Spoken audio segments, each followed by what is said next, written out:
Shalom, selamat pagi Bapak Ibu Saudara yang dikasihi Tuhan Yesus Kristus. Selamat berjumpa dalam renungan pada pagi hari ini. Kembali kita bersyukur kepada Tuhan karena Tuhan memberikan kita kesempatan, nafas hidup, dan berkat kebaikan selalu Tuhan limpahkan. Sebelum kita mendengarkan renungan firman Tuhan, mari kita berdoa. Bapa Surgawi, Bapa yang Maha Baik, Bapa dalam nama Tuhan Yesus Kristus, Tuhan yang selalu ada bersama menyertai kami. Kami bersyukur untuk penyertaan Tuhan dari malam hingga pagi hari ini. Terima kasih untuk kekuatan, kesehatan, dan berkat kebaikan Tuhan. Saat ini sebelum kami memulai aktivitas kami rindu diperlengkapi dengan firman-Mu. Berbicaralah ya Tuhan, kami siap mendengar. Dalam nama Tuhan Yesus kami berdoa. Haleluya, amin. Saudara yang dikasihi Tuhan, ayat renungan kita pada saat ini terdapat dalam 2 Korintus 2 ayat 6-8. Tertulis demikian. Bagi orang yang demikian, sudahlah cukup teguran dari sebagian besar dari kamu, sehingga kamu sebaliknya harus mengampuni dan menghibur dia, supaya ia jangan binasa oleh kesedihan yang terlampau berat. Sebab itu aku menasihatkan kamu, supaya kamu sungguh-sungguh mengasihi dia. Saudara yang dikasihi Tuhan, teguran yang terus-menerus apalagi bertubi-tubi dari banyak orang terhadap satu orang dalam jangka waktu yang panjang dan berulang tidak akan berdampak baik. Bukannya membangun, seringkali itu malah membuat terpuruk. Dalam ayat ini kita diajarkan tentang sikap yang seharusnya kita tunjukkan ketika ada orang yang melakukan kesalahan. Dalam jemaat di Korintus ada orang-orang yang telah berbuat kesalahan dan karena itu ditegur.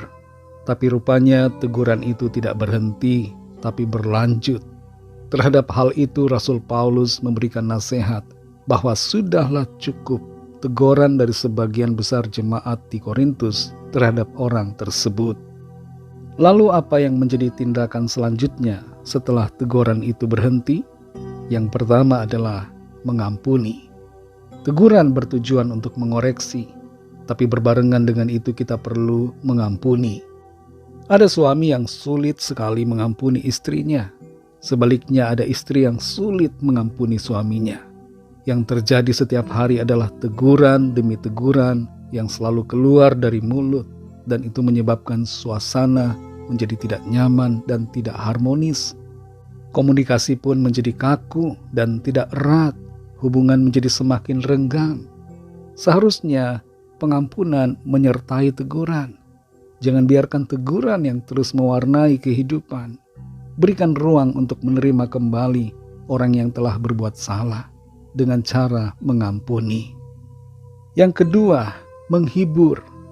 Tujuan dari menghibur di sini adalah untuk menguatkan hati, memotivasi kembali agar tidak larut dalam penyesalan, tapi bangkit dan melangkah dalam sukacita pengampunan yang dari Tuhan.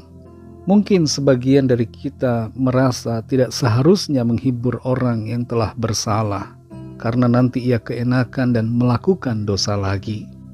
Tapi Tuhan mau kita melakukan ini untuk menguatkan hati orang berdosa, agar hidupnya dipulihkan. Yang ketiga, mengasihi. Di ayat yang ke-8 tertulis, sebab itu aku menasihatkan kamu, supaya kamu sungguh-sungguh mengasihi dia. Mengasihi merupakan perintah yang utama. Teguran memang merupakan salah satu bentuk dari kasih. Tapi jangan biarkan teguran terus mewarnai waktu. Bersikaplah mengasihi dengan sungguh. Kasih akan memulihkan. Kasih akan membawa orang pada kebenaran.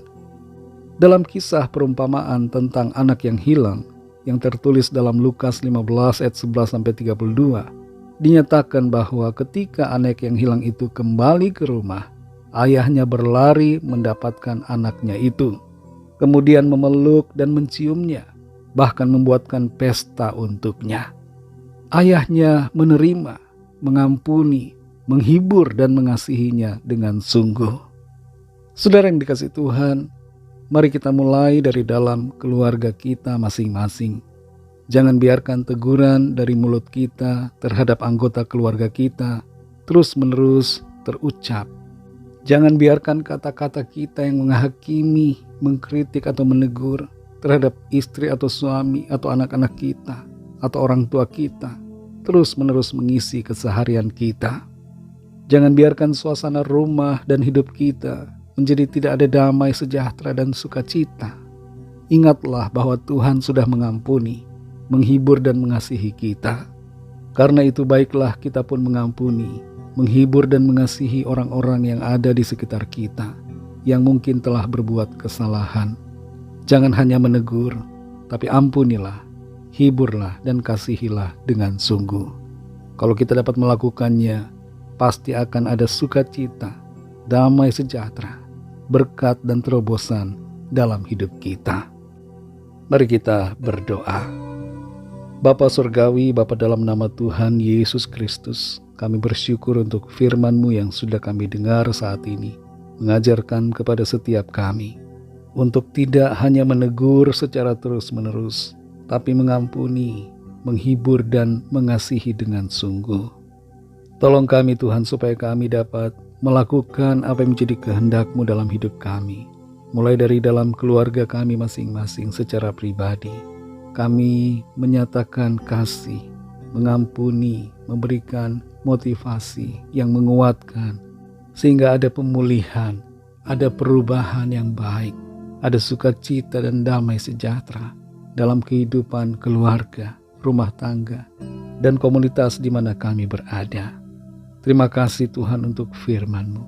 Tuntun kami terus ya Roh Kudus, untuk kami dapat melakukannya dalam kehidupan kami. Berkatilah kami Tuhan di sepanjang hari ini dalam segala aktivitas kami. Berikan kami hikmat-Mu untuk mengerti kehendak-Mu dan mengambil keputusan dan tindakan seturut apa yang Tuhan mau. Kami berdoa membawa setiap pergumulan kami masing-masing secara pribadi, agar Tuhan menjamah dan melawat setiap kami, menyatakan kuasa mujizat-Mu bagi kami. Ada kesembuhan, ada kelepasan, ada kekuatan baru, ada pemulihan, ada jawaban, mujizat yang ajaib dari Tuhan. Terima kasih Bapa. Segala puji, hormat, syukur hanya bagi-Mu. Dalam nama-Mu yang kudus, nama Tuhan Yesus Kristus, kami sudah berdoa dan mengucap syukur. Haleluya. Mari sama-sama kita berdoa, doa Bapa kami. Bapa kami yang di sorga, dikuduskanlah nama-Mu, datanglah kerajaan-Mu, jadilah kehendak-Mu di bumi seperti di sorga. Berikanlah kami pada hari ini makanan kami yang secukupnya, dan ampunilah kami akan kesalahan kami, seperti kami juga mengampuni orang yang bersalah kepada kami. Dan janganlah membawa kami ke dalam pencobaan, tetapi lepaskanlah kami daripada yang jahat, karena Engkaulah yang punya kerajaan, dan kuasa dan kemuliaan, sampai selama-lamanya. Amin. Terimalah berkat Tuhan. Tuhan memberkati engkau dan melindungi engkau. Tuhan menyinari engkau dengan wajah-Nya dan memberikan kasih karunia. Tuhan menghadapkan wajah-Nya kepadamu dan memberikan damai sejahtera. Berkat anugerah dari Bapa Surgawi, cinta kasih karunia dari Tuhan Yesus Kristus, dalam persekutuan dan penghiburan Roh Kudus, menyertai kita semua sekarang ini dan sampai selama-lamanya. Dalam berkat nama Tuhan Yesus Kristus, haleluya, amin. Puji Tuhan, saudara yang dikasihi Tuhan, saya percaya firman Tuhan menjadi berkat dan kekuatan buat saudara semua, dan Roh Kudus akan menolong saudara untuk lebih lagi memahami kebenaran firman Tuhan. Tuhan Yesus memberkati saudara semua. Sampai jumpa dalam renungan yang berikutnya. Haleluya.